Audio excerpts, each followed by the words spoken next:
മനസ്സിന്റെ നൊമ്പരം താങ്ങാതെ വന്ന നിമിഷങ്ങളിൽ നാഥനരികെ വന്നു. മനസ്സിന്റെ നൊമ്പരം താങ്ങാതെ വന്ന നിമിഷങ്ങളിൽ നാഥനരികെ വന്നു. സുഭാഷിതം. ശുദ്ധിയുള്ളവർക്ക് എല്ലാം ശുദ്ധം തന്നെ, എന്നാൽ മലിനന്മാർക്കും അവിശ്വാസികൾക്കും ഒന്നും ശുദ്ധമല്ല.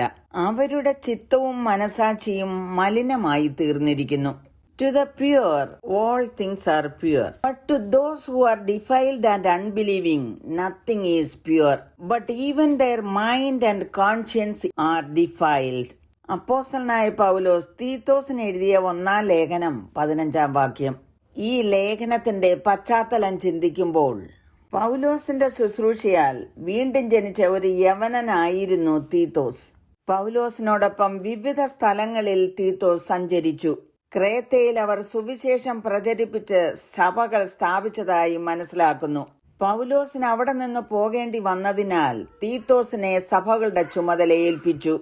ക്രേത്തയിലെ സഭകളുടെ അധ്യക്ഷനായിരുന്ന തീത്തോസിന് ഭരണപരമായ കാര്യങ്ങളിൽ, പ്രത്യേകിച്ച് മൂപ്പന്മാരുടെ നിയമനം സംബന്ധിച്ച് ഉപദേശം നൽകുന്നതിനും ദുരുപദേഷ്ടാക്കൾക്ക് മുന്നറിയിപ്പ് നൽകുന്നതിനും വിശ്വാസികൾ സൽപ്രവർത്തികളിൽ ഉത്സാഹമുള്ളവരായിരിക്കണമെന്നും പ്രബോധിപ്പിച്ചുകൊണ്ട് എഴുതുന്ന കത്താണ് തീത്തോസിന്റെ ലേഖനം. സഭകളിൽ കടന്നുകൂടിയ വ്യാജ ഉപദേഷ്ടാക്കന്മാരെ തിരിച്ചറിയുന്നതിനും അവരെ എങ്ങനെ കൈകാര്യം ചെയ്യണമെന്നും പ്രബോധിപ്പിച്ചെഴുതിയിരിക്കുകയാണ് 1:10 മുതൽ 16 വരെയുള്ള വാക്യങ്ങൾ. നാം വായിച്ച വാക്യത്തിൽ ശുദ്ധിയുള്ളവർക്കെല്ലാം ശുദ്ധം തന്നെ എന്ന് എഴുതിയിരിക്കുന്നു. എല്ലാ വിശ്വാസികളുടെയും, വിശ്വാസികൾ ഉൾക്കൊള്ളുന്ന സഭയുടെയും ഏറ്റവും പരമപ്രധാനമായ സവിശേഷതയാണ് ശുദ്ധ ജീവിതം. ഏതെങ്കിലും ആചാരാനുഷ്ഠാനങ്ങൾ കൊണ്ട് ശുദ്ധീകരണം പ്രാപിക്കുവാൻ കഴിയുകയില്ല. അവിടെ മലിനന്മാർക്കും അവിശ്വാസികൾക്കും ഒന്നും ശുദ്ധമല്ല എന്നും കൂടെ എഴുതിയിരിക്കുന്നു. അതിന്റെ കാരണം അവരുടെ ചിത്തവും മനസാക്ഷിയും മലിനമായി തീർന്നിരിക്കുന്നു. ഒരുവന്റെ മനസ്സും മനസാക്ഷിയും തന്റെ ഹൃദയശുദ്ധിയെ വെളിപ്പെടുത്തുന്നു. പാപത്തിൽ ജനിച്ച മനുഷ്യന്റെ മനസ്സും മനസാക്ഷിയും എങ്ങനെ ശുദ്ധീകരിക്കാൻ കഴിയും? ഈ ചോദ്യത്തിനുത്തരം വേദപുസ്തകം നൽകുന്നു. മനുഷ്യവർഗത്തിന്റെ പാപം വഹിച്ചുകൊണ്ട് യേശു കർത്താവ് കുരിശിൽ യാഗമായി തീർന്നു. യേശുവിന്റെ കുരിശുമരണത്തിൽ വിശ്വസിക്കുന്നവർക്ക് ആ ശുദ്ധീകരണം ലഭിക്കുന്നു. യോഹന്നാൻ എഴുതിയിരിക്കുന്നത്, യേശുവിന്റെ രക്തം സകല പാപവും പോക്കി നമ്മെ ശുദ്ധീകരിക്കുന്നു.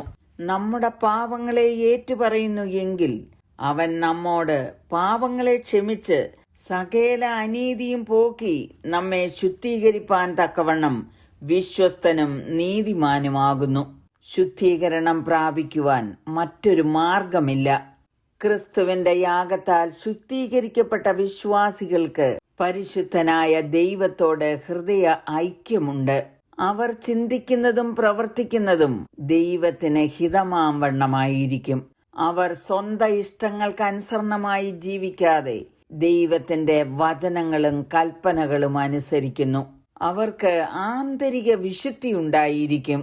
അതുകൊണ്ട് പൗലോസ് എഴുതി, ശുദ്ധിയുള്ളവർക്ക് എല്ലാം ശുദ്ധം തന്നെ. എന്നാൽ മലിനന്മാർക്കും അവിശ്വാസികൾക്കും ഒന്നും ശുദ്ധമല്ല.